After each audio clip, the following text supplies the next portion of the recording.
Conte d'amour. Alexandre Weil. Le prince juste. Clélia de Lusace.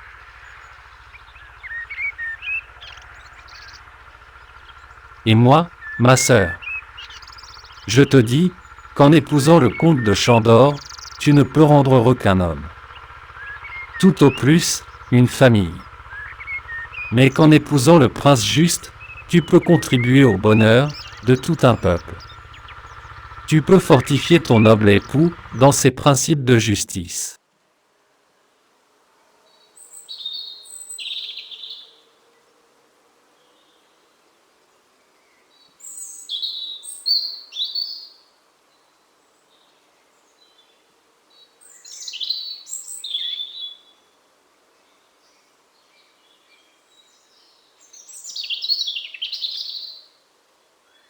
Que de malheureux à soulager, que de veuves à consoler, que d'orphelins à soutenir.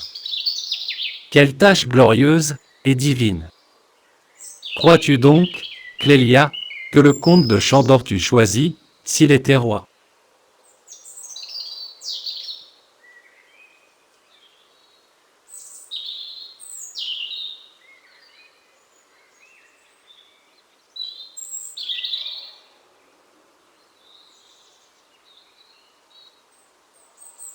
Et pourquoi pas? Il me croyait pauvre, et il était comte, fils du premier ministre d'État.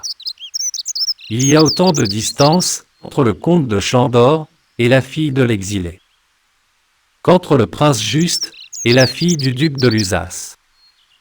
Mais le prince aussi t'a distingué pauvre.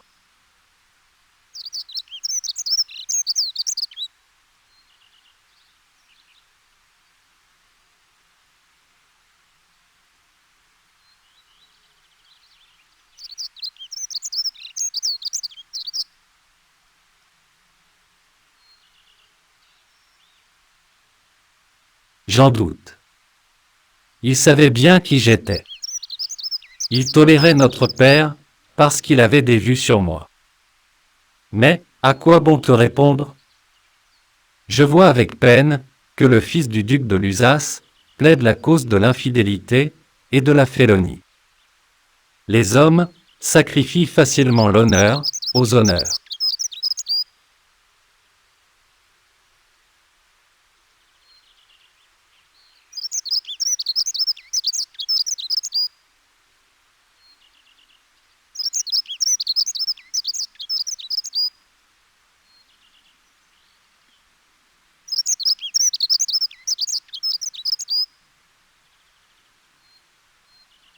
Hélas, oui, répondit Robert. Et Édouard de Chandor ne fait pas exception à la règle. Qu'entends je? S'écria Clélia. Tu oses suspecter la loyauté et la fidélité d'Édouard? Ce n'est pas moi, reprit Robert. Mais, rien qu'à entendre mes paroles, tu aurais dû soupçonner la vérité.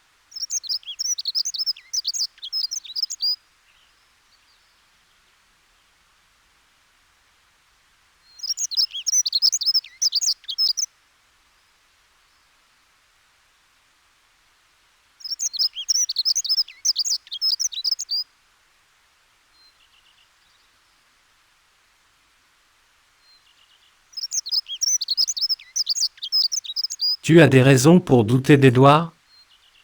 Dis, mon frère, dis-moi tout. Tu sais que j'ai l'âme forte. Eh bien, apprends qu'Édouard est libre depuis 6 jours. Sur sa parole, probablement. Et qu'il va épouser la princesse Blanche. Toute la ville en parle, et ne parle que de cela.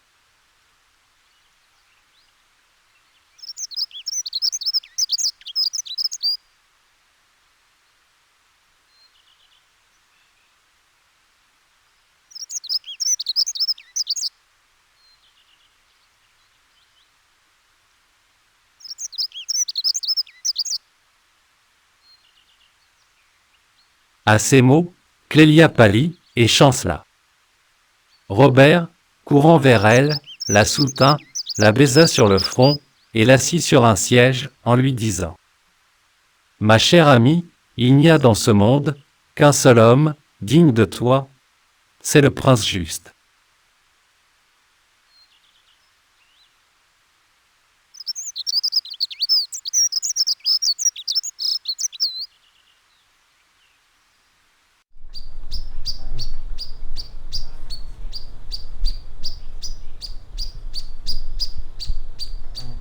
Si celui que vous avez cru le meilleur des hommes, dit Clélia, d'une voix lente et douloureuse, est un traître, comment croire à un autre homme? Non, mon frère, ajouta-t-elle en essuyant une larme.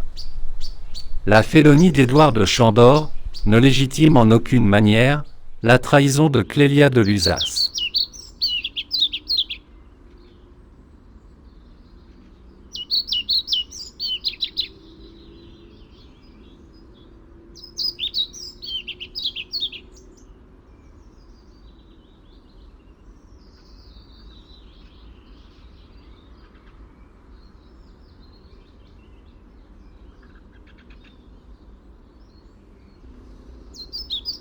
Tu veux donc, dit Robert, non seulement résister au prince juste, mais encore lutter contre la princesse blanche, qui aime le comte? Si je voulais lutter, dit Clélia.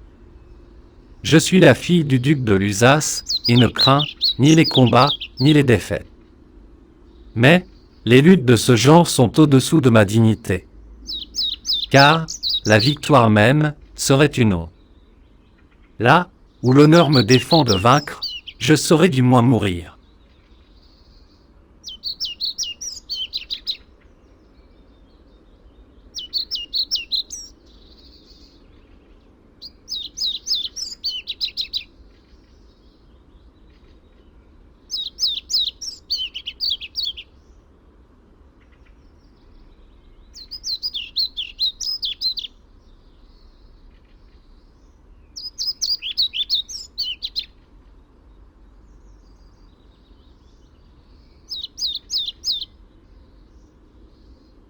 Toi mourir, s'écria Robert en la serrant dans ses bras. Toi mourir pour un homme. Clélia de Lusace ne mourra que pour une idée de gloire divine.